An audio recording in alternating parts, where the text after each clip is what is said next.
Olá você, vamos falar um pouco a respeito do livro Novos Horizontes do Brasil na Quarta Transformação Estrutural, livro recém-lançado pela editora da Unicamp e que discute o presente e o futuro do Brasil.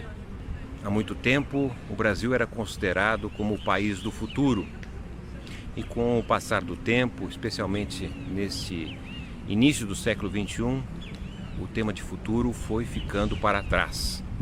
Estamos, inclusive, no momento em que há uma espécie de cancelamento do futuro. Não se trata mais a respeito do que será o Brasil nos próximos 5 anos, 10 anos, 20 anos, especialmente quando estamos diante de mudanças estruturais que vão ficando para trás a nossa trajetória de um país urbano, de um país industrial, com características e perfil da população muito diferente do que nós temos hoje. Quando mergulhamos no passado, identificamos que o Brasil teve uma grande transformação estrutural que ocorreu justamente na independência nacional, um momento marcante em que o país deixou de ser uma colônia que por mais de 3 séculos havia assumido uma condição de extrativismo mineral e vegetal a alimentar a metrópole portuguesa e ajudar na acumulação primitiva que gerou o capitalismo a partir da Revolução Inglesa na metade do século XVIII. Esse momento é um momento que marca estruturalmente o Brasil que temos hoje. Algumas décadas depois, o Brasil se insere no capitalismo, outro momento estrutural de grande importância, quando fica para trás o escravismo, o mercantilismo, e o Brasil se insere no sistema capitalista mundial como um país periférico, um país moldado por uma estrutura de classes, num capitalismo de base agrária. Esse agrarismo percorre algumas décadas até chegar então à Revolução de 1930, a terceira grande transformação do Brasil, que altera profundamente o nosso passado quando considerado um país muito primitivo e dependente fundamentalmente do que era produzido na terra, no trabalho agrário. Uma sociedade ainda muito atrasada, cerca de 90% da população residindo no campo, analfabeta, com grande número de mortalidade infantil, entre outros problemas como a fome, inclusive. A partir da Revolução de 30, o Brasil se insere como um país cada vez mais urbano e industrial. Muda a sociedade, uma sociedade ancorada numa ampla classe trabalhadora, na expansão de uma classe média assalariada e também de uma burguesia industrial significativa que vai deixar o Brasil, na virada dos anos de 1970 e 80, entre os principais países industriais do mundo. Hoje, nesse início da terceira década do século XXI, o Brasil se encontra diante de profundas mudanças que alteram o seu passado e colocam desafios inegáveis em relação ao futuro em construção. Vou começar pelo fato de que o Brasil vive hoje uma mudança importante no que diz respeito ao deslocamento do centro dinâmico do mundo do Ocidente para o Oriente. Nós, brasileiros, pertencentes ao continente americano, emergimos para o mundo a partir do descobrimento em 1500. Descobrimento para os europeus, pois aqui já existiam civilizações que há milhares de anos conviviam amigavelmente com a natureza. Nesses últimos 500 anos de construção de uma sociedade da mercadoria, nós nos apoiamos na perspectiva ocidental formulada a partir do projeto de modernidade europeu e posteriormente estadunidense.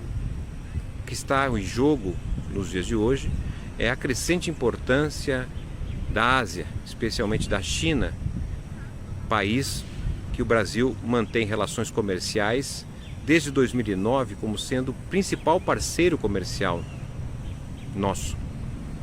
É indiscutível, portanto, a importância da Ásia e da China nos dias de hoje e que, de certa maneira, colocam questões novas para o Brasil sobre a qual a sociedade brasileira tem discutido muito pouco. Temos convivido com uma certa superficialidade ao tratar do presentismo, do curtíssimo prazo e não considerar as mudanças estruturais que seguem muito fortes.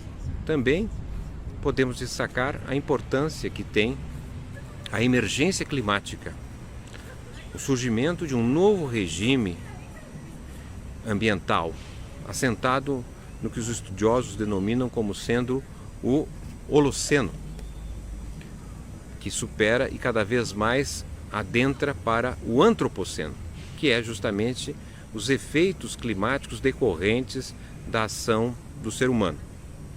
Pois esse novo regime climático estabelece temperaturas maiores com implicações ambientais de grande porte, a começar pela alteração da temperatura, as alterações em chuvas, secas. Tudo isso vai comprometendo o modo de vida, a forma de produzir e impactos significativos sobre cidades, especialmente aquelas litorâneas. A convivência, portanto, com este novo modelo climático exige, de certa maneira, uma reorganização produtiva, social do país. E sobre isso, os nossos estudos colocam questões desafiadoras pelas quais nós precisamos melhor nos entender. E por fim, destacamos ainda um terceiro grande elemento estruturador da sociedade brasileira, relacionado justamente à era digital, que diz adeus basicamente à antiga era industrial e se estabelece, na realidade, mudanças substanciais do ponto de vista da convivência humana, na forma de se produzir, na forma de se relacionar, alterações substanciais como a que assistimos quando fomos colocando para dentro da internet nossos dados pessoais, lista telefônica, agenda de atividades, formas de pagamento, compras, vídeos, mensagens, enfim, uma infinidade de informações que foram transformados em dados, a datificação, que vem servindo de modelo de negócio e de organização do trabalho até então desconhecidos. Grandes corporações transnacionais operam no Brasil e em outros países praticamente isentas de tributação, sem cumprimento, inclusive, da legislação do trabalho, significando, em grande medida, uma espécie de superexploração dos trabalhadores. Essas três mudanças, da era digital, do novo regime climático e do deslocamento do centro dinâmico do mundo, fazem com que o Brasil altere profundamente o que se entenda como a sua população, a sua sociedade. É sobre isso que devemos cada vez mais entender melhor, conhecer a nossa realidade, até para poder transformá-la. Este é um período especial, singular a todas as gerações que vivem este momento, um momento propício para mudar os rumos do país e permitir que os próximos anos e décadas sejam superiores ao que nós temos hoje. Isto é possível, está nas nossas mãos. O que nos impede, muitas vezes, é o medo de fazer diferente, o medo de ousar.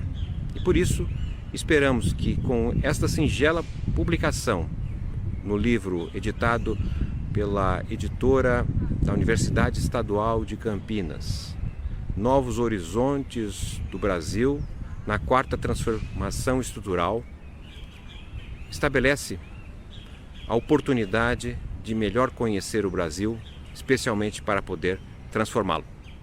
É isso aí. Um abraço, seguimos juntos.